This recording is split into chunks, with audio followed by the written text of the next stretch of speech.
नमस्कार अंकल जी। अभी audio connect हो रहा है, अभी हुआ नहीं है ऑडियो। अभी it's connecting, will takes few more seconds. Yes, now it's connected. Yes, और कैसे हैं आप? मैं ठीक हूँ।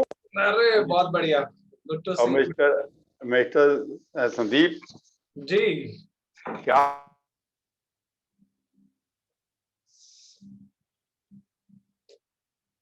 म्यूट हो गया आपका। हाँ म्यूट हो गया क्या? नहीं, म्यूट नहीं, एक फोन आई जा रहा बार बार मैनू, अच्छा। वो नहीं आना। एक वो फोन बड़ा हॉस्पिटल तो मैं हम्म, ਉਹਦਾ लड़के ਦਾ, वो मैंने बहुत तंग करेगा। अच्छा। एक मिनट प्लीज, कोई बात नहीं। एक एक मिनट वो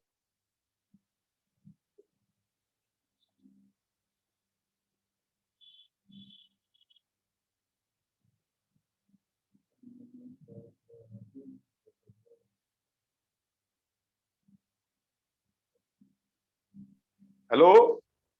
जी अंकल। हाँ, आवाज आ रही है? जी अंकल आ रही है, मुझे आवाज आ रही है, अच्छी आवाज आ हाँ जी, हाँ, आपने याद किया अंकल को आज बहुत देर बाद। रही है। बहुत देर बाद नहीं, याद तो चल ही रहा है, बस आज रूबरू होने का टाइम आ जाया है। याद अरे होना अंकल, चाहिए। चलो पुराने अंकल को भी याद करना चाहिए, अच्छा लगता है। हम रिटायर बंदे हैं। अंकल पुराने नहीं होते, अंकल पुराने ही अच्छे होते हैं, ओल्ड इज गोल्ड। अंकल पुराने वाले ही अच्छे होते नहीं, वो तो खैर ठीक है, जो भी है हैं। वो तो दिखाई देता है। जी जी जी। अ, देखो, according to the date of birth retirement तो एक होती है। जी। Now in this day I am senior citizen. अगर मजाक कर लूं तो बट नॉट बूढ़ा। बेटों से मजाक तो कर लेना चाहिए ना। बिल्कुल बिल्कुल करना चाहिए अंकल, और इसीलिए आपको याद किया थोड़ा, मैंने कहा चलो आज हम मजाक भी कर लेते हैं। हाँ हाँ मैं थोड़ा सा पहले एक बार इंट्रोड्यूस कर देता हूँ आपको, अपने जितना मेरे मन में जो आपके बारे में है, जो विचार। हाँ हाँ हाँ। तो आज हमारे साथ हरचरण सिंह जी हैं। और वैसे काफी इनको लोग LIC के साथ नाम से भी जाते हैं, LIC हरचरण पिम्मे वाला सरदार जी, है। पिम्मे वाला सरदार जी। कितने वाले सरदार जी हैं। तो आई हाँ थिंक आपने अपनी फेसबुक आईडी पे भी LIC लिखा हुआ है, हरचरण सिंह LIC। हाँ हाँ, वैसे बीमे वाला सरदार जी नाम से जानते हैं मेरे को, हरचरण सिंह कम जानते हैं। जी।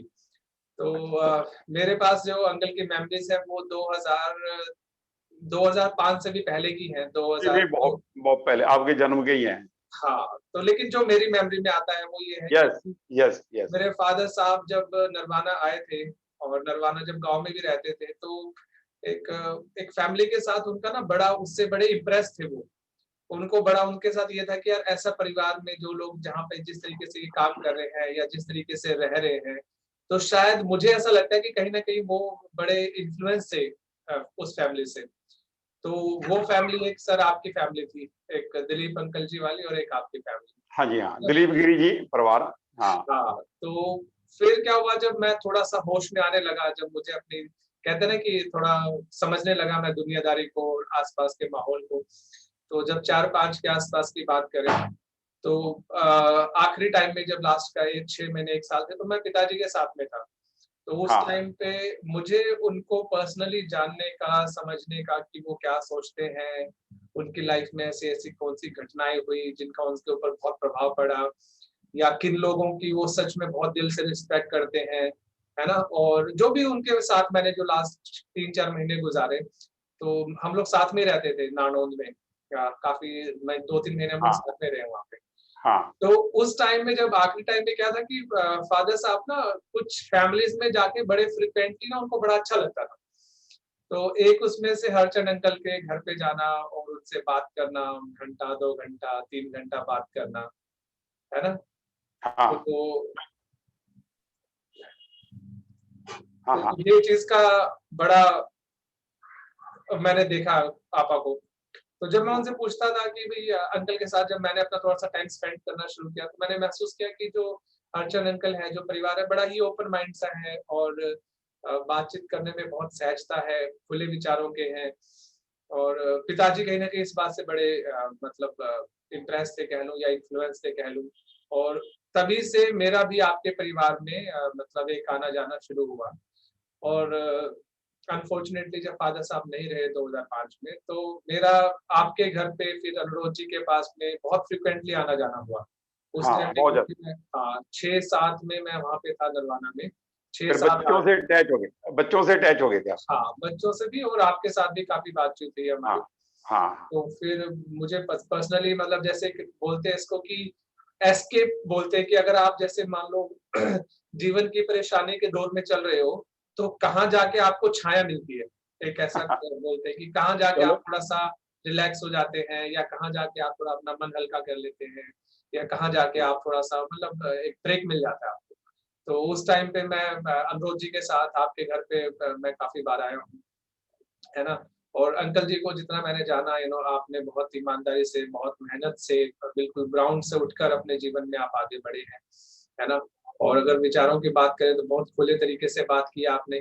तो ये जो बूढ़े वाली मैं बात बोल रहा था कि भई उम्र के साथ-साथ क्या होता है ना, एक टिपिकल सा माइंडसेट हो जाता है जनरली लोगों का, है ना? तो ठीक है। वो चीज़ मैंने आपके साथ महसूस नहीं की है, टिपिकल माइंडसेट वाली। नहीं, ठीक है, कम तो से कम रहना चाहिए। हाँ, तो हमेशा बच्चों के साथ बच्चों के जैसे, बड़ों के साथ बड़ों के जैसे, और हमेशा अपनी लाइफ को भी, जहाँ तक मैं देख पाया हूँ, कल मतलब पूरा जीने में विश्वास करते हैं। मतलब ये नहीं कि अरे यार बहुत हो गया अब हमारा जीवन, अब कर क्या करें ना करें। और पिछले कुछ टाइम चलो, से मैंने देखा अंकल को, जब रिटायरमेंट चलो। वाली तरफ आए अंकल, तो पिछले कुछ समय से अंकल पॉलिटिक्स में काफ़ी एक्टिव हुए, और मुझे लगता है कि कहीं न कहीं अंकल को ये लगा कि हाँ यार, अब मेरे को अब इसमें समय हुँ, देना चाहिए। हुँ। तो वो चीज़ रही है, और अंकल मेरे लिए हमेशा एक इंस्पिरेशन की तरह रहे हैं कि मैं जब भी मुझे थोड़ा-सा नरवाना में टाइम मिलता है और मुझे थोड़ी फुर्सत सी होती है कि चलो मैं जाके अपने आप को थोड़ा कहते हैं ना कि थोड़ा-सा तैयार कर लेता हूँ, ब्रेक ले लेता हूँ खुद के साथ से, अपने काम से। चलो, बड़ा तो अच्छी मैं बात। अंकल के पास जाता हूँ, और इसके अलावा अंकल अगर आप कुछ कहना चाहें तो बताएँ उसके बाद? आपको मैं आपने इतनी बात करी है तो मैं 1 मिनट आपके लिए लेना चाहता हूँ, जो कुछ साथी सुन रहे हैं उनको शायद इतना नहीं मालूम होगा। जी। आप संदीप जी, आपके जो डैडी थे, जब वो स्टूडेंट थे उस टाइम भी वो आते थे। वो बड़ी लंबी स्टोरी तो बहुत है, पटवारी लगे, फिर इंटरनल पेपर बड़ी जल्दी पास करके कानूगो बने, जी, कानूगो बन के बड़ी जल्दी ही वो नायब तहसीलदार प्रमोट हुए। जी। सभी साथी सुन रहे हैं, नायब तहसीलदार की क्या स्टेटस होता है, कितनी इनकम होती है, सभी को मालूम है। आज के टाइम में कहना नहीं चाहिए, या कितनी हो सकती है एक दिन में, उसकी कितना रुपया उसने कमाना, उसकी इच्छा होती है, करोड़ कमाना या 50 लाख कमाना या 1 लाख कमाना या नहीं कमाना। आपके डैडी उनमें से थे नहीं कमाने वाले। हमारे नजदीक एक कलैत पड़ता, वहां नायब तहसीलदार थे, हुँ, और नजदीक कई जगह लगे। इनको जो नीचे वो काम करने वाले होते हैं ना, हुँ, ज्यादा कहेंगे तो बड़े याद, कभी 100 रुपया ले लिया तो, या दे दिया किसी ने, कोई पता नहीं है कि दे दिया होगा। हुँ, तो ऐसी पर्सनैलिटी को आजकल लोग कम पसंद करते हैं कि ये बेवकूफ है भाई, क्या करना है। तो उन्होंने कहा ईमानदारी, रेवेन्यू डिपार्टमेंट में रहते हुए ईमानदारी दिखाना, जैसे कहते हैं कि पुलिस डिपार्टमेंट में ईमानदारी दिखाना या रेवेन्यू डिपार्टमेंट में ईमानदारी, वो अपने आप में एक एग्जाम्पल थे, जिसका बड़ी जल्दी बाई चांस वो इस दुनिया से चले गए, जिसका नुकसान आपके परिवार को बहुत ज्यादा हुआ। उस टाइम फाइनेंशियली आप बहुत ज्यादा तंग थे, एक तहसीलदार का बेटे दो, इतना तंग होना बड़ी मुश्किल है। आपके बड़े भाई की जब सीए एडमिशन हुई थी, बहुत बड़ी पार्टी उन्होंने करी थी, बहुत खुशी हुए थे, हम भी उसमें शामिल हुए थे। आपके परिवार की भाई ये स्टोरी तो बहुत लंबियां हैं, आगे आप अपनी अचीवमेंट कर रहे हैं, बड़ा अच्छा लगता है, और आप सभी लोगों से जुड़ के रहते हैं, हमारा आशीर्वाद है आपको। जी, थैंक यू अंकल। हाँ, तो अभी हम लोग जो थोड़ा-सा बात करेंगे अंकल, वो एक आपकी लाइफ की जो अपनी पर्सनल स्टोरी है, जहाँ से आप उठ के आए। मेरी स्टोरी बड़ी टेढ़ी मेढ़ी है, बड़ी हाँ, खतरनाक है, बड़ी डेंजरस है। टेढ़ी-मेढ़ी सर, इसीलिए बात कर रहे हैं आपके साथ। क्या कहाँ से शुरू करें। मैं देखो डेवलपमेंट ऑफिसर पोस्ट थे नरवाना, हरियाणा के अंदर डिस्ट्रिक्ट जींद है, वहां से रिटायर हुए हूँ। और कैसे किस तरह आए वो तो एक बहुत लंबी स्टोरी होती है, हर इंसान की कोई ना कोई होती है। मेरा जन्म चंडीगढ़ के नजदीक गांव कंसाड़ा, हम गरीब फैमिली से बिलोंग करते हैं, और वहां से जन्म हो गया। 2-4 साल का ही उम्र का होगा, डिस्ट्रिक्ट पटियाला के गांव शेखुपुर में हम आगे वहां जमीन ली। और मैं एक पीछे किसान परिवार से हूँ, गोस्वामी परिवार जो है किसान परिवार से हूँ। और मेरा परिवार 100% इलिटरेट था। संदीप आप बड़े हैरान होंगे, मेरी एडमिशन जब मेरे गांव शेखुपुर में हुई, जब मैं दूसरे गांव में हमारा परिवार आ गया, हमारे गांव में स्कूल नहीं था। पंजाब का गांव है, हरियाणा के बॉर्डर के नजदीक पड़ता है, तो हम 5-4 किलोमीटर पैदल जाते थे। 2 ब्रदर, एक ही क्लास में एडमिशन हुई थी, गांव के 2-3 बच्चे और एडमिशन हुई थी गांव बरकत पर, तो हम जोड़ा था गए पैदल एक गांव में जाते थे। जब मैं 4थी क्लास में हुआ तो गांव के एक धर्मशाला में एक स्कूल खुला था, फिर 4थी और 5वीं जो है वहां करी। फिर एक प्राइवेट स्कूल नजदीक मिडिल स्कूल में गए, फिर पटियाला स्टडी करी। फिर उसके बाद घर के की सपोर्ट मिलती रही, पटियाला ही ज्यादातर हम रहते थे, कमरा लेकर खुद ही रोटियां बनाते थे और खुद ही अपना लाइफ एंजॉय करते थे, वहां स्टडी करी लंबा टाइम। फिर मैं 74 में मैं एमए कर चुका था, पंजाबी से की। 74 में मैं एक घूमते फिरते एलआईसी का कोई डेवलपमेंट ऑफिसर मिला, उसने मेरे को कहता है एलआईसी का काम कर लो, इसमें एजेंट बन जाओ। मैं कहा यार बड़ा औखा काम होता है, चलो लिया। हम साइकिल पे चल पड़े, साइकिल पे जब हम चल पड़े नवंबर 74, जरा नोट कर लो डायरी में, नवंबर 74। तो मैं किसी भी डिपार्टमेंट में उस जमाने में नौकरी मिलती थी, मैं अप्लाई नहीं करता। तो मैं जब चल पड़ा, मैं शब्द कई बार आऊंगा, पर मैं शब्द नहीं ज्यादा यूज करने की है कि मैं कुछ प्राउड होता है, वो कम यूज करना चाहिए, पर बाई चांस कई बार यूज करना पड़ जाता है। जी। तो इंश्योरेंस डिपार्टमेंट में पटियाले में नवंबर से लेकर 31 मार्च तक का मैं फर्स्ट स्टैंड किया था। तो पहले साल में ही तो बड़ा मजा आने लगा, 4 रुपये अच्छे मोटे पैने मिलने लगे थे, और करते कराते बहुत अच्छा काम हुआ। अब अगली घटना आपको क्या सुनाऊं, बहुत इंटरेस्टिंग और बहुत अच्छी है, बहुत अच्छी है। आपका दिमाग वहां पहुंच गया ना, आप पहुंच गए ना, तेरी आंटी का दिमाग ले आओ, तेरी आंटी याद आ गई? चलो मैं थोड़ा हो सकता मैं इमोशनल हो जाऊं, कई बार हो जाता हूं मैं, वो नाम आते। तो वो पटियाला से बिलोंग करते थे, एमए प्रोफेसर इंग्लिश थी। तो मैं इंश्योरेंस डिपार्टमेंट में काम कर रहा था, कोई रेगुलर जॉब नहीं थी उस टाइम। तो फिर उनसे अरेंज शादी हुई। वो पटियाला से, उनकी फैमिली दलीपगिरी फैमिली जो परिवार है, पटवारियों का खानदान कहते हैं, वो यहाँ पर पटियाला से ही बिलोंग करती थी, क्योंकि ये खानदान पीछे पटियाला से बिलोंग करता है। तो यहाँ नरवाना में उसकी जॉब थी ऑलरेडी बिफोर माय मैरिज। 14 अप्रैल 1976 को शादी हुई। फिर मैं बड़ी ट्राई करी कि पटियाला ये कहीं किसी तरीके से एडजस्ट हो जाए, नहीं हुई। तो मैं 1980 से पहले अपने आप को मैड बना लिया था, मैं नरवाना में ही सेटल होऊंगा। जब मैं नरवाने में आ गया, यूपी 7848 जावा मोटरसाइकिल था मेरे पास, यूपी 7848 जावा मोटरसाइकिल था, विमे वाले सरदार जी का मोटरसाइकिल, यहाँ इस एरिया में फिर मशहूर हो गया। और वो सभी रिकॉर्ड पीछे मेरे ख्याल चल लगे हुए हैं, कुछ काफी कुछ गेन किया, बड़ा मजे आया। और आपका कोई क्वेश्चन पे? अभी मेरी बात खत्म नहीं हुई जी, मेरी खत्म नहीं हुई, सुनाता रहूं? सुनाओ। अच्छा, तो फिर मैं अपनी promotion as a development officer November 82 में ली, और इस इलाके में बहुत काम किया, सारे रिकॉर्ड तोड़े, बिल्कुल सारे रिकॉर्ड तोड़ते रहा। इंडिया लेवल के रिकॉर्ड भी मेरे पास आए। फिर बुलेट मोटरसाइकिल आया। जब as a development officer join कराया संदीप, एक इंडिया लेवल का रिकॉर्ड मैंने प्रमोविश कर लिया डिपार्टमेंट से कि कोई इंडिया लेवल का रिकॉर्ड तोड़ना है। ज्वाइनिंग के पहले दिन से स्टार्ट कराया। जब मैं पहले दिन ज्वाइन कराया और मेरा प्रॉमिस हो गया, चंडीगढ़ डिवीजन होती थी जब, हरियाणा में नहीं बनी थी, तो मेरा प्रॉमिस हो गया जनवरी 83 से मेरा स्टार्ट ही हुई लाइफ का एज ए डेवलपमेंट ऑफिसर। 31 मार्च तक 1 करोड़ का टारगेट रखा मैंने, 1 करोड़ विजन का। 1 करोड़ उस टाइम में बहुत होता था, वो मैंने कराया। इमीडिएट ज्वाइन करने वाले किसी डेवलपमेंट ऑफिसर का इंडिया का ये पहला रिकॉर्ड।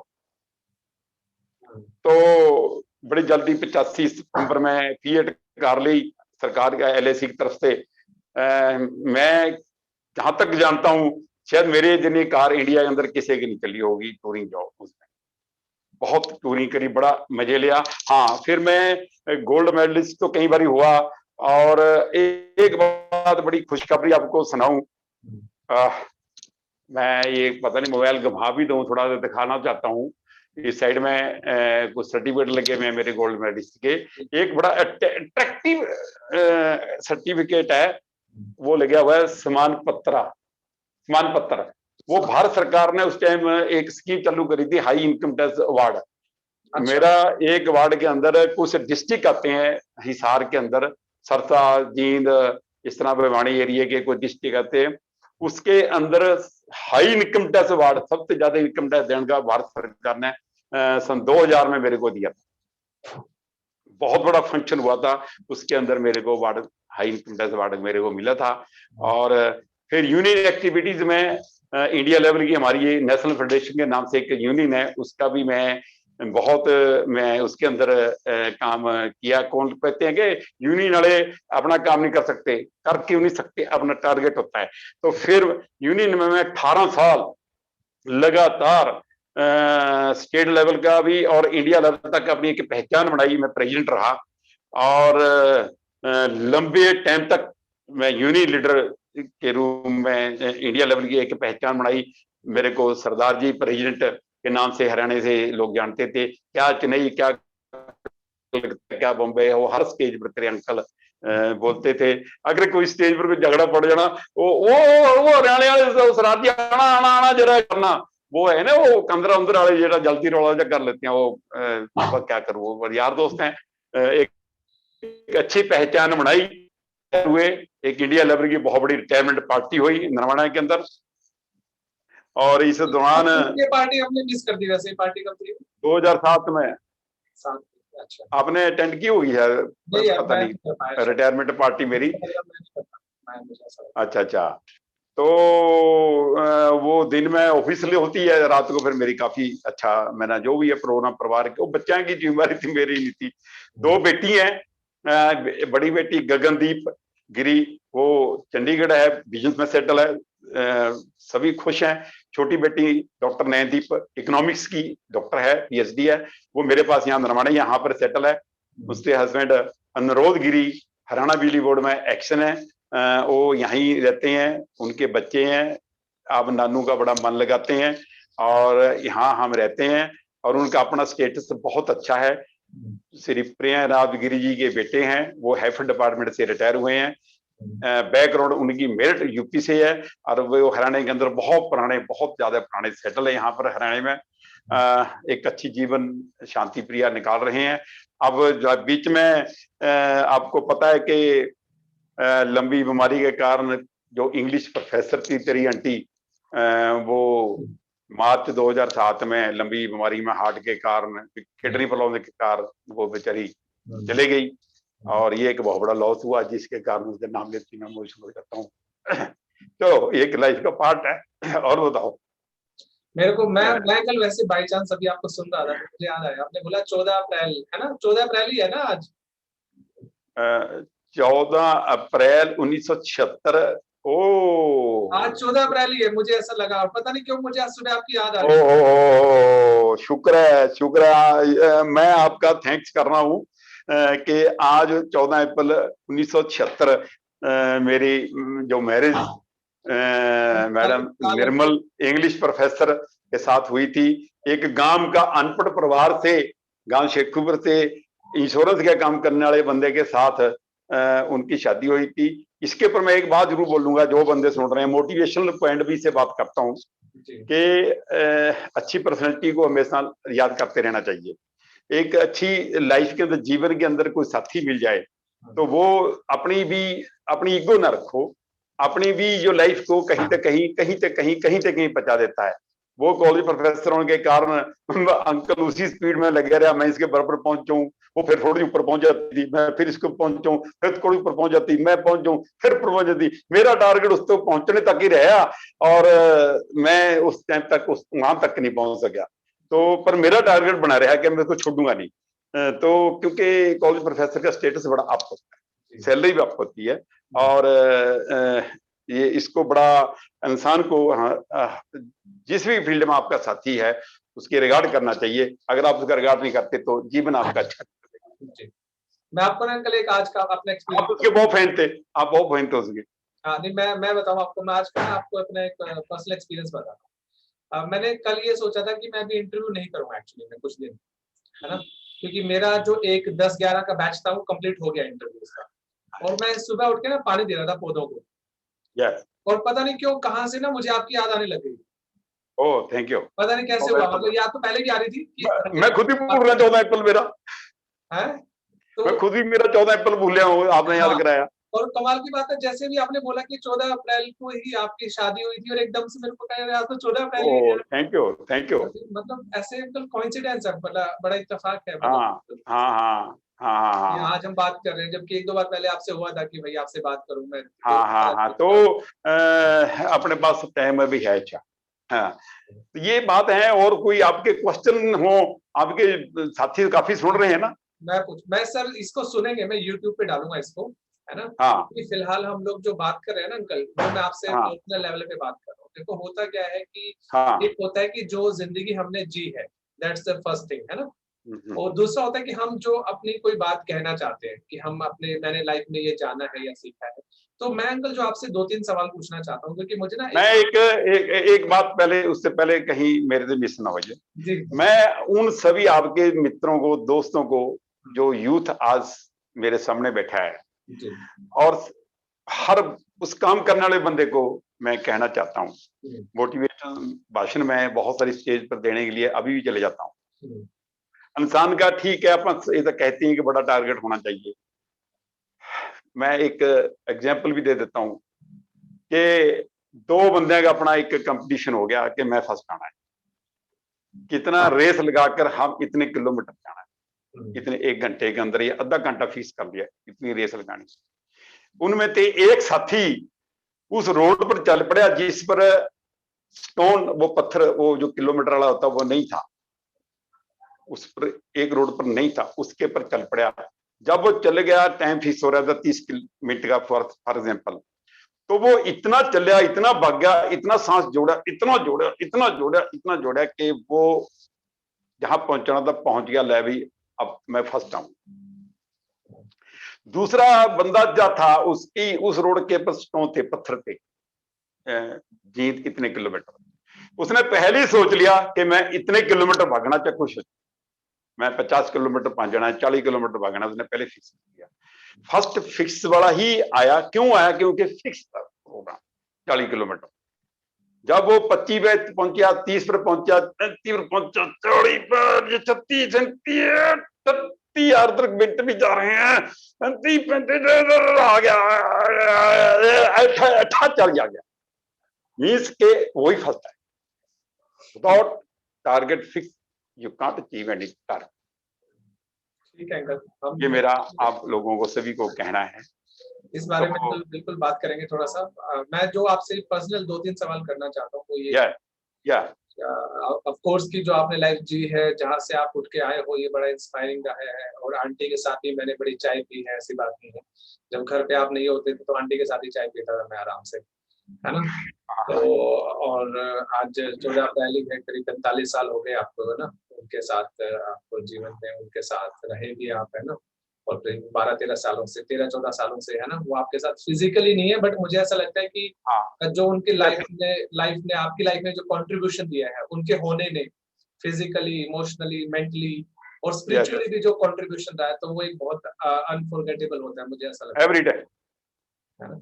तो उसकी कहते हैं ना कि वो उसकी कोई कमी या दूसरा बंदा पूरी नहीं कर सकता, है ना, बट हमें ये लगना चाहिए कि हाँ, अब वो हमेशा ही मेरे साथ है, क्योंकि जब फिजिकली फॉर्म में कोई बंदा नहीं होता ना, तो फिर वो हमेशा आपके साथ हो जाता है। नहीं तो पहले तो फिजिकली तो लिमिटेशन आ गई कि हाँ भी ठीक है। फिजिकली कहीं पर है, अब तो हमेशा वो आपके साथ ही है, मुझे ऐसा लगता है पर्सनली। तो दूसरा अंकल ना, मुझे जब 2005-6 की बात याद आती है, तो उस पर ना आप मुझे ना आपके 2 शब्द याद आते हैं। उस टाइम अच्छा मैं अपनी स्पिरिचुअल जर्नी पे जब काम कर रहा था, मैं जस्ट मतलब जो एक नॉर्मल ट्रैक होता है उससे हट के चल रहा था, तो आपने ना वहाँ पे 2 हाँ। शब्द यूज़ करते थे आप, अटैचमेंट और डिटैचमेंट, याद है आपको? ओ मैं काफी यूज करता हूँ है ना? तो आई शब्द। जो मुझे मुझे उस टाइम की मेमोरी है ना, 2005-6 की मेमोरी, तो उस टाइम ना अपना ओ अपना दीदी के कॉन्टेक्स्ट में यूज़ किया था ये वर्ड, जो नयन दीदी हैं या गगन दीदी हैं। तो आपने बोला था कि जब तक वो यहाँ से डिटैच नहीं होंगे मेरे से, लगा लो पर्सनली, तब तक वो अपने इन-लॉज़ के यहाँ पे अटैच नहीं हो पाएँगे। अटैच नहीं हो सकता। ऐसा ओहो ऐसा मुझे एग्ज़ाम्पल याद आ रहा है। हाँ हाँ हाँ। तो मैंने जब पर्सनली जब स्पिरिचुअल जर्नी में मैं आगे बढ़ा, अभी भी चली रही है वो, तो मैंने इस चीज को ना बड़ा एक ही साइड के दो पॉइंट, मतलब एक ही कॉइन की दो साइड्स की तरह देखा मैंने इसको, अटैच और डिटैच। मतलब एट अ सेकंड में अटैच हो जाना और अगले सेकंड में डिटैच भी हो जाना। मैंने इस हाँ, चीज को महसूस किया कि जब आप हो तो हो, नहीं हो तो नहीं हो, जहां क्या पर है, आप कर रहे हो। हाँ इस बारे में थोड़ा मुझे आपकी इनसाइट बताओ, जो आप इसको किस तरह से यूज कर रहे हो या क्या रिलेवेंस है इसका आपकी लाइफ हाँ। ऐसा था, मैं रिलीजियस उससे भी हूँ। में? ब्यास वाले संत जो हैं राधा स्वामी, जी जी वो हमेशा जो आजकल मौजूदा संत हैं, इनसे पहले वाले थे जो महाराज चरण सिंह जी, वो अपने सत्संग में इस वर्ड को काफी यूज करते थे, डिटैचमेंट अटैचमेंट। मैं ओके वहां से इस शब्द को फिर और पास से भी घुमाया कई जगह, जी कि जब तक इंसान की आत्मा जो है उन गंदे कामों से डिटैच नहीं होती, तो वो अच्छे उस पवित्र बात से जाकर अटैच नहीं हो सकती। पहले वहां से डिटैच होकर ही अच्छी जगह अटैच हो सकती है। जब कोई चीज पवित्र अच्छी चीज मिल जाएगी उसको, तो फिर वहां अटैच हो जाएगी। फिर मैं फिर वो एग्जाम्पल देते थे, जैसे कि महाराज जी कहते थे, जैसे कि एक लड़की का जब शादी होती है, वो शादी अपने माँ बाप से, घर से लड़की जाती है, फिर उस लड़की को जब वो लड़की फिर यहाँ से इमीडिएट सेम डे डिटैच हो जाती है, अपने सौरे घर पर जाकर अटैच हो जाती है। भाई यहां तक कहते थे। फिर मैं इसको थोड़ा आगे एक्सटेंड कराया, अपनी तरफ से एक्सटेंड जैसे कराया कि उसको जब तक वो डिटैच नहीं होगी, सेम डे मोस्टली डिटैच हो जाती हैं। डिटैचमेंट इस तरह नहीं होता कि उससे लिंक खत्म हो गया मन से, कुछ डिटैच नहीं होती। वो लड़की सुखी नहीं रहती अपने इलाज के अंदर, वो वहीं जुड़ी रहती है। जब तक डिटैच नहीं होगी उस टाइम तक वो अटैच नहीं हो सकती। नहीं तो आजकल तो सिस्टम ये मोबाइल का भी चल गया, ये और भी पता चल गया, 24 घंटे उसी बात पर लगे रहो। आज मेरे हस्बैंड ने ये कराया, मेरी ससु ने ये कराया, मेरी नंद ने ये कराया, ये कराया, फिर उधर से गाइडेंस मिलती रहती है। ये 100% बकवास चीज है, ये इससे बड़ी बकवास चीज कोई नहीं होती है। कि जब हम सोच लिया कि जिंदगी में मैंने इसकी शादी करा के इसके घर रहना है, तो टाइम निकालो। आपको जरूर कुछ प्रॉब्लम्स आएंगी, जरूर आपको वहां सेटल होना पड़ेगा। वो बूढ़ी बुजुर्ग लेडी, वो उसके फादर ला या उसके कुछ बड़े लोग हैं, वो कैसे चेंज हो जाएंगे? उसने सारी उम्र वहां निकाली है, वो चेंज तो तेरे को होना पड़ेगा, उनकी जैसा बनना पड़ेगा।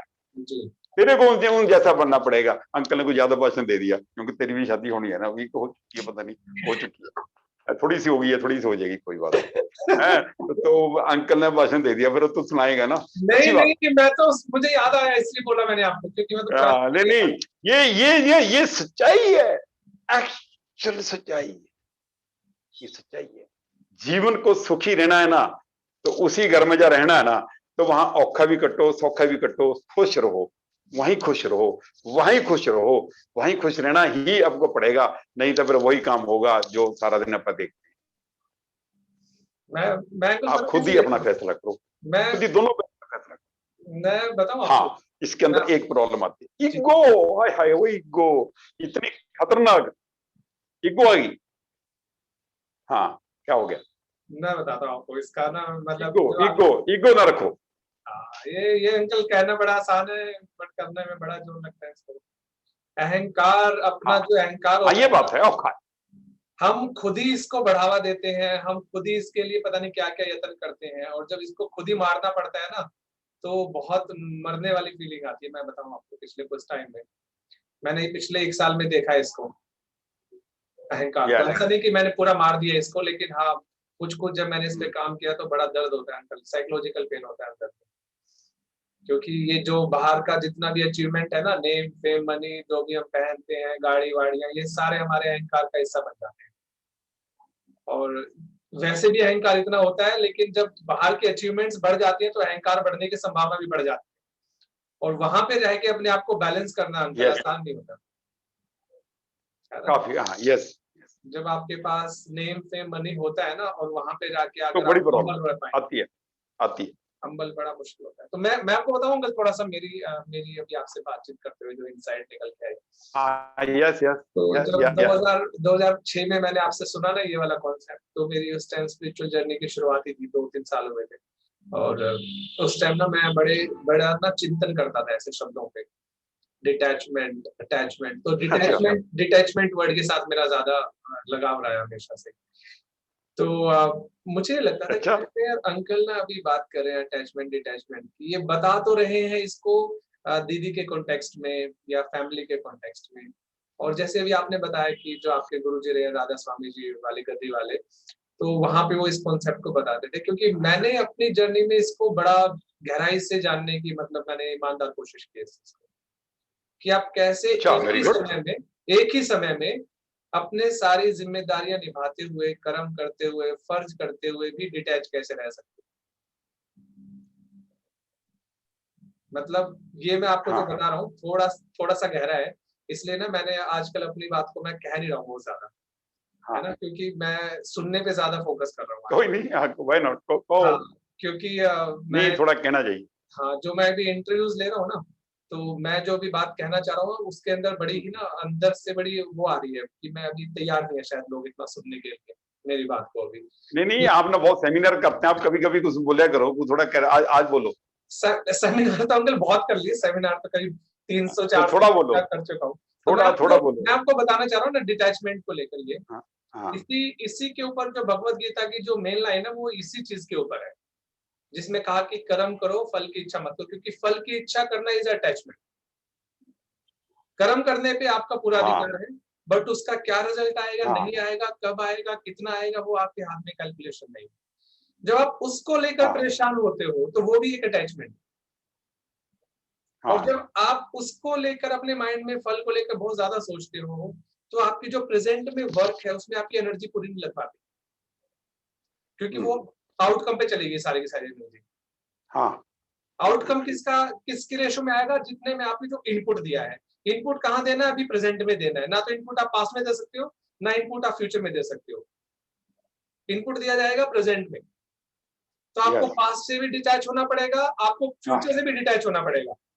हाँ यस अगर हम भगवत गीता की सिर्फ एक लाइन पे अगर हम लोग गहराई से विचार करें, जो कि मेरे साथ पिछले कुछ समय से काफी घूम रही है मेरे अंदर में, तो अगर हम उसकी गहराई में जाएं, तो अगर आपको प्रेजेंट में अपना कर्म ईमानदारी से करना है, जो भी रोल है, जिस भी जगह पर बैठे हो आप, चाहे प्रोफेशनली बैठे हो, पर्सनली बैठे हो, स्पिरिचुअली बैठे हो, सोशली बैठे हो, कहीं पे भी बैठे हो आप, डजंट मैटर।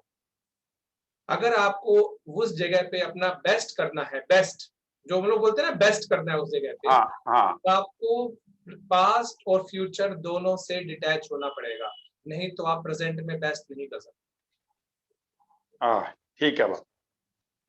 और मुझे ऐसा लगता है कि जो भगवान श्री कृष्ण ने कहा है कर्म करो फल की इच्छा मत करो, तो मुझे लगता है कि इसकी गहराई पे अगर हम लोग जाएंगे, जो कि मैं कोशिश करूंगा आने वाली वीडियोस में जाने की, सिर्फ एक ही किसी उसके ऊपर, कि कैसे हम अपना बेस्ट परफॉर्मेंस दें, और हम रिजल्ट से बिल्कुल भी मतलब बिल्कुल भी वाला नहीं कह रहा मैं फिलहाल, क्योंकि थोड़ा सोचना मुश्किल है, क्योंकि हम हमेशा रिजल्ट सोच के ही कोई वर्क करते हैं जनरली, जो ज्यादातर देखा जाता है ना। तो दैट्स ओके, एक लिमिट तक वो भी सही है, बट वो हाँ पीक परफॉर्मेंस नहीं है। पीक परफॉर्मेंस क्या होती है, जब कोई बंदा अपना सब कुछ किसी चीज के लिए दांव पे लगा दे, पूरे होश आवाज में, पागलपन में नहीं, होश आवाज में, हाँ और उसको पता है कि वो जो कर रहा है वो उसके लिए, उसके परिवार के लिए, उसके समाज के लिए बेस्ट सर्विस है जो वो कर सकता है, और उसको रत्ती भर भी किसी चीज का डर ना हो, और रत्ती भर भी किसी चीज का लालच ना हो।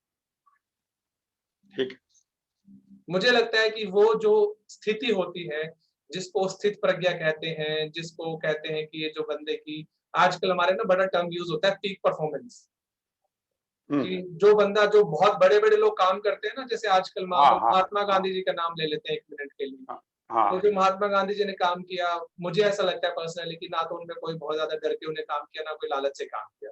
उन्हें पूरी ईमानदारी से, सत्य, अहिंसा, जो यस भी उन्होंने पढ़ाया उसको उन्होंने काम किया, और आज दुनिया उनको बिल्कुल याद करती है, और ऐसे ऐसे सैकड़ों ठीक एग्जाम्पल।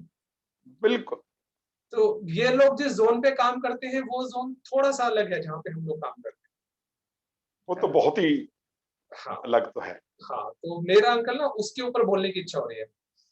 ओ तो गुड। हाँ, कि वो जोन क्या हो सकता है, और उस जोन ओए ओए में जाने वेरी की गुड। संभावना क्या है, तो भाई मेरा उसकी इच्छा John is very dangerous, but आज नीड भी है, है। आज नीड है।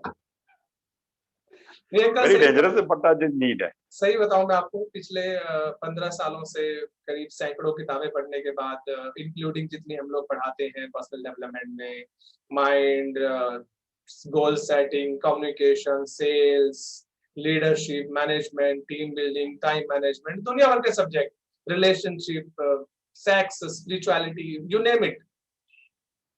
तो ये सारी किताबें पढ़ने के बाद जो अभी फिलहाल जो समझ में आया पिछले कुछ टाइम पहले, वो जो एक्सपीरियंस वाले लेवल पे समझ में आया, वो बिल्कुल ही एक मतलब 360 डिग्री ट्रांसफॉर्मेशन है। वो अपने अंदर में ही है ट्रांसफॉर्मेशन। हाँ। तो अभी जो बात करने की इच्छा हो रही है, वो गहरी बात करने की इच्छा होती है।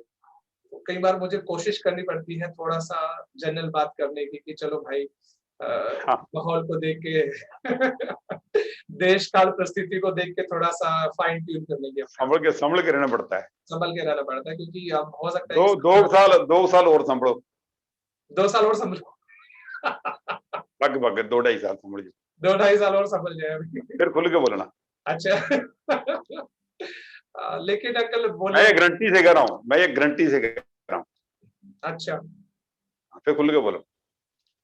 चलो अंकल, कोशिश कर रहा हूँ थोड़ा सा भी उसको, मतलब जद्दोजहद में लगा पड़ा हूँ उस चीज के ना, कि कैसे उसको फाइन ट्यून कर, कैसे आज के टाइम के हिसाब से, मतलब थोड़ा सा मुझे लगता है कि मुझे अपनी टोन को ना डाउन करना पड़ेगा, नहीं तो ज्यादातर लोगों के ना ऊपर से निकल जाएगी बात, और मैं नहीं, ऊपर से नहीं निकले। ऐसा नहीं है, ऐसा नहीं है। कुछ ना कुछ तो बोलो, कुछ ना कुछ तो बोलते रहो। बोलेंगे लाइफ के अंदर मेरी बात सुनो, कुछ ना कुछ तो बोलते ही रहो।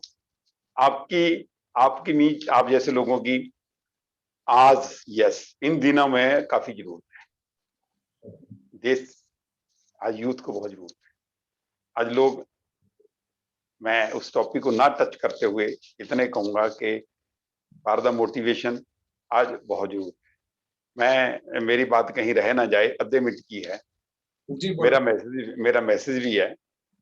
मैं उन यूथ से, उन नौजवानों के आज जीवन से बहुत चिंतन में हूं, परेशानी में हूं। मैं कम से कम अपनी तरफ से कह सकता हूं कि उनका यूथ, जो नौजवान, जो अनएम्प्लॉयमेंट है, बेरोजगारी है, आज उनके लिए चिंता हमेशा ही है कि उनके आगे अंधेरा है। रात को 2 बजे 3 बजे वो स्टडी कर रहे हैं, स्टडी करते करते उनको याद आ जाता है कि हमने जो कहाँ जाना है। जॉब तो हमारे पास रही नहीं, फ्यूचर में कुछ रहा नहीं, कहीं कुछ नहीं है। जिसकी तैयारी कर रहे हैं, रिजल्ट आना है नहीं आना है, या कुछ भी नहीं है। कल 2000 की गिनती साल में आती थी कुछ साल पहले, आज वो 1000 या 500 भी नहीं रही। तो हम क्या कर रहे हैं? पर फिर भी वो बेचारे लगे हुए हैं, उन तरस आ रहा है उन यूथ के ऊपर कि कैसे होगा उनका जीवन। बस उनके लिए तो मैसेज क्या दें हम, इतना ही दे सकते हैं, डिसहार्टेड ना हो। अच्छा दिन भी आएंगे, कभी वो दिन नहीं आएंगे अच्छे जो से अभी कुछ दिन पहले आए थे, ये बोले गए थे। ऐसी बात नहीं है। हम डेमोक्रेटिक देश के अंदर है, हम डेमोक्रेटिक देश के अंदर है। इसको डेमोक्रेटिक करने के लिए लोगों ने बहुत कुर्बानियां दी हैं।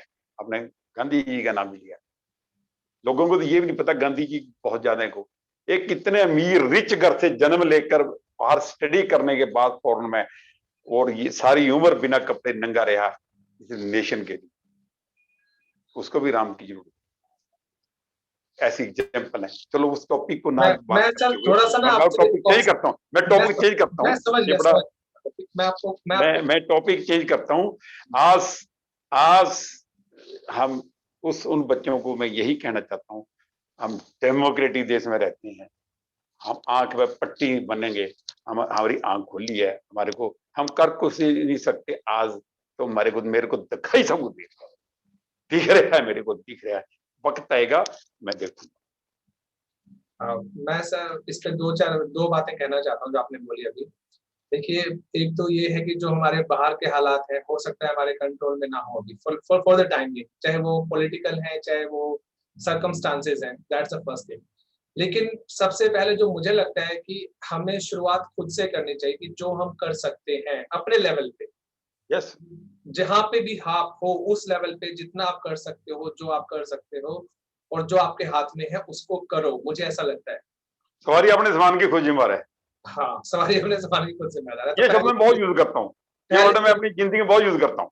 पहली तो ये चीज है। दूसरी ये है कि जब बड़े लेवल पे कुछ बड़ा काम करने की बात आती है, तो चाहे अच्छे लोग हो चाहे बुरे होते हैं, वो इकट्ठा होके मिलके काम करते हैं, हाँ चाहे किसी भी तरह के हो। ठीक है, तो कुछ ना कुछ टीम में मिलके किसी एक ध्येय के साथ, किसी एक सोच के साथ, चाहे देश को सोच हो, चाहे किसी भी तरह की सोच हो, उसको लेकर काम करते हैं, तो वो भी टाइम आता है। लेकिन जब तक आपने अपने लेवल पे बढ़िया से काम नहीं किया, तो मुझे ऐसा लगता है कि उसमें भी बहुत ज़्यादा बंदा कंट्रीब्यूट नहीं कर पाता अगर उसने अपने खुद पे काम नहीं किया हुआ ये तो है ही, है ना? खुद तो करने पड़ेगा। हाँ, दैट्स द सेकंड थिंग। और जो सर आपने अभी यूथ को लेकर बात की, पर्सनली मेरे अंदर में बड़ा इस चीज़ को लेकर एक तरह से मैं बोलूँ आग लगती है कई बार मेरे को इस चीज़ को लेकर, हाँ है ना? और मैं यूथ के साथ अभी इंटरेक्ट करना शुरू करूँगा इस सीरीज़ के बाद, है ना? जो हमारे यूथ हैं, उनके क्या लाइफ के जो सवाल हैं या उनको मैं जो भी अपना बेस्ट जो अपने तरीके से मैं बात कर सकता हूँ, तो I will do that in the next series. और एक और आपसे अंकल बात करने की इच्छा होगी।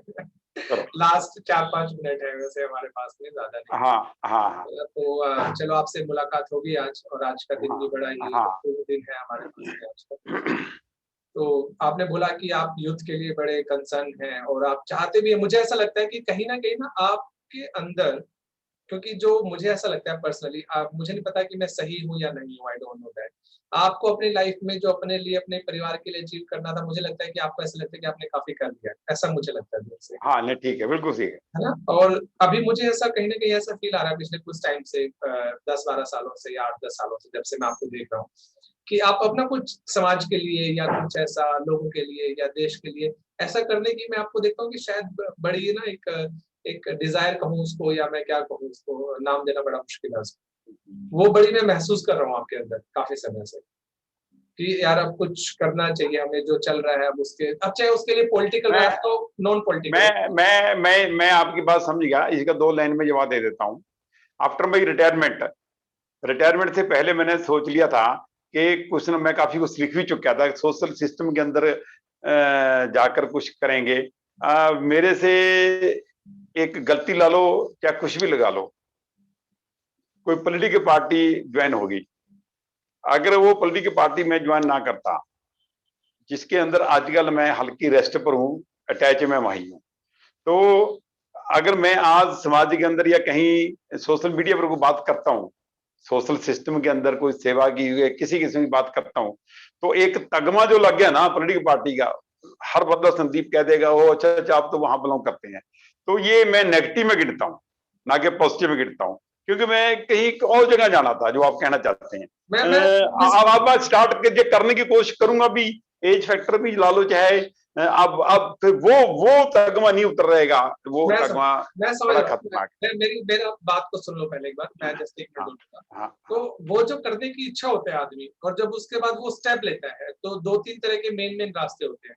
एक होता है कि वो सोशल वर्क के फॉर्म में जा रहा है, जो करना चाहता है आदमी, और दूसरा होता है पॉलिटिकल वर्क के फॉर्म में जा रहा है, जो कि हम लोग पॉलिटिक्स के थ्रू भी बदलाव आते हैं, ऐसा कुछ नहीं है। देखिए, पार्टियाँ कोई गलत सही की मैं बात कर ही ना हूँ फिलहाल, ना मुझे उसमें जाना है अभी फिलहाल। एक आदमी जो कुछ करना चाह रहा है, जिसने अपने लेवल पे लगा कि हाँ यार, मेरा जितना मुझे अपने लिए करना है वो हो गया है, अब मुझे समाज के लिए या देश के लिए कुछ करना है। अब उसके लिए 2 रास्ते जो मेन मुझे दिखाई देते हैं। हाँ चाहे हाँ वो हाँ कोई भी XYZ पार्टी ज्वाइन करे, अच्छी बुरी की बात ही नहीं कर रहा मैं, सारी पार्टी अपनी जगह ठीक है, मैं मान तो लेता डोली बेटा एक कहानी की टॉपिक लग गया। हूँ, ठीक है।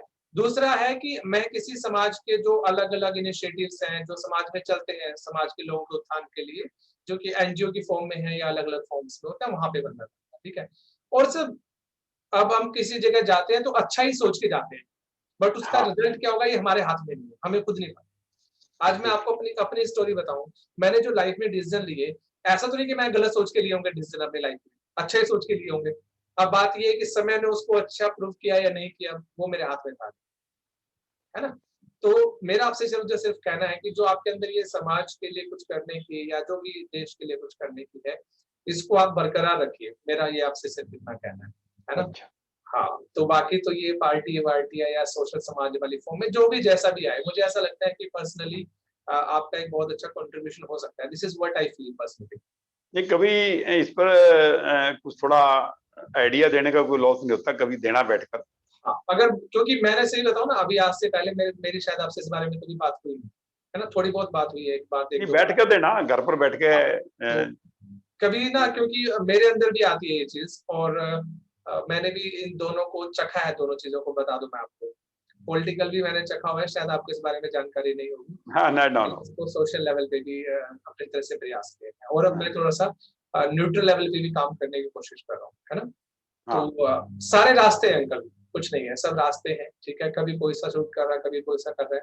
बात ये है कि मंजिल कहाँ है, पहुंचना क्या है, तो वहां पर अगर उसमें डायरेक्शन लगता है कि थोड़ा डिफरेंट जा रहा है, तो कोई बात नहीं, डायरेक्शन कैन बी चेंज्ड। होता है ना, हाँ। गाड़ी से ड्राइव कर रहे हो, गलत रास्ते में चढ़ गए, कोई बात नहीं, घुमा के वापस ले लो भाई, क्या होता है, दैट्स ओके। इसमें कोई दिक्कत नहीं है लाइफ में ना, हमें ये एक्सेप्टेंस करना, इसमें कोई दिक्कत वाली बात नहीं है, मतलब ये मेरा मानना है, ठीक है ना। तो बाकी आप जो कर रहे हैं बहुत बढ़िया है, और 10-12 सालों से मैं आपको देख रहा हूँ कि आप घर पे बैठने की बजाय हमेशा कहीं ना कहीं बाहर एक्टिव रहते हैं किसी न किसी फॉर्म में, तो दिस इज रियली गुड। क्योंकि मैं बहुत लोगों को देखता हूँ कि एक बार रिटायरमेंट होगी तो घर बैठे बैठे बेचारे फिजिकली भी परेशान हो रहे हैं, मेंटली भी परेशान हो रहे हैं, इमोशनली भी परेशान हाँ, हो रहे हैं, हाँ। और घर वाले भी परेशान हो रहे हैं उनके एक्चुअली में।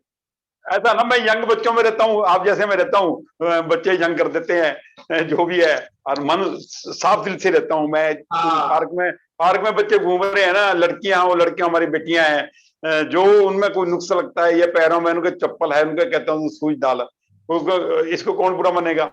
अंकल जी ठीक कह रहे हैं। तो कोई ना किसी बात वो मोबाइल पर लेकर घूम रही है लड़की, देख के उसको टोक लेता हूँ, वो खुश हो जाती है। तो उसमें तंग तो होती है, पर मैं टोकन से पीछे नहीं हटता। नहीं नहीं, ठीक है। ये आगे फिर देखता हूँ, फिर वो हट भी जाती है।